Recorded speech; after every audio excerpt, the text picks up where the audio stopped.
Est-ce que tu sais que Jésus racontait des histoires?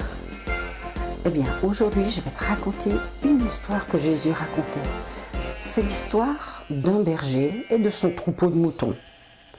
Pourquoi est-ce que Jésus raconte une histoire de berger? Eh bien, figure-toi que les bergers s'occupent bien de leurs moutons. Ils les soignent, ils les nourrissent, ils leur donnent à boire. Et c'est simplement pour nous dire que Jésus, lui aussi, il s'occupe bien de nous. Il nous écoute, il nous console, il nous conseille. Comme le berger s'occupe de ses moutons, eh bien, Jésus s'occupe de nous. Ce berger-là, il avait un grand troupeau. 10, 20, 30 moutons, 40, mais non, bien plus. Il en avait 100. Tu t'imagines le troupeau dont il devait s'occuper? Heureusement qu'il avait sans doute des chiens pour l'aider. Le soir, le berger ramène tous ses moutons dans un enclos. Un enclos, c'est un endroit avec une barrière pour qu'ils puissent passer la nuit. Et il les compte. 1, 2, 3, 4, 5, 90, 91, 92, 99... Ah non, je me suis trompée. Je dois en avoir 100.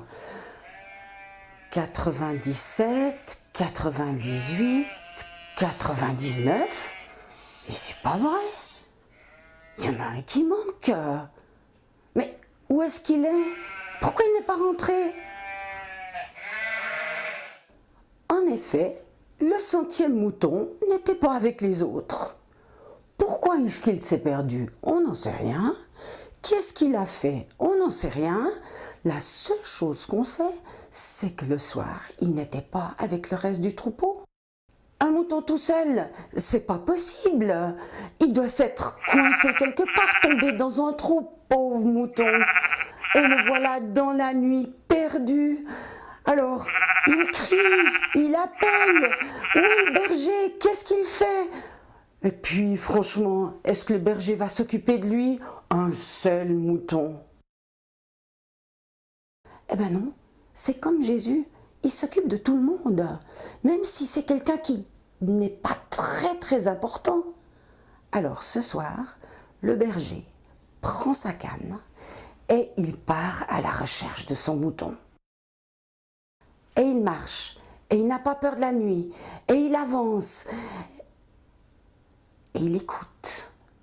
Parfois il s'arrête, il regarde. Où est mon mouton? Mon 100e mouton que j'aime. Est-ce qu'il entend quelque chose? Et puis le voilà qui crie, qui appelle. Mouton! Mouton! Où es-tu? Je te cherche! Je t'oublie pas! Je pense à toi! Mouton, réponds-moi!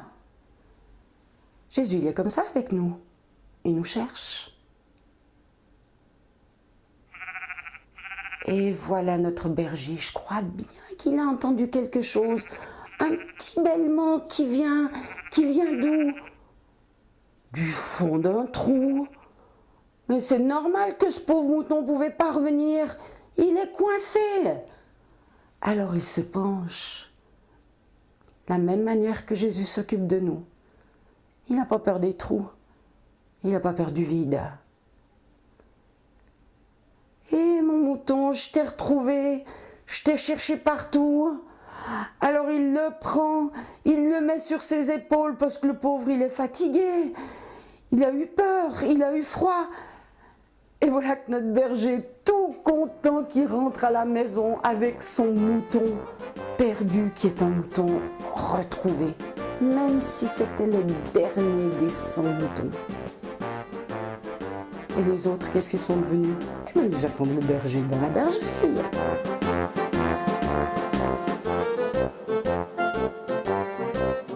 Alors le berger arrive avec son mouton et il appelle. Oui, les voisins, oui, les amis, venez, venez. Regardez qui j'ai retrouvé au fond d'un trou. C'est mon mouton chéri, je l'avais perdu. Alors tous les amis sont arrivés pour faire la fête avec le mouton et avec le berger.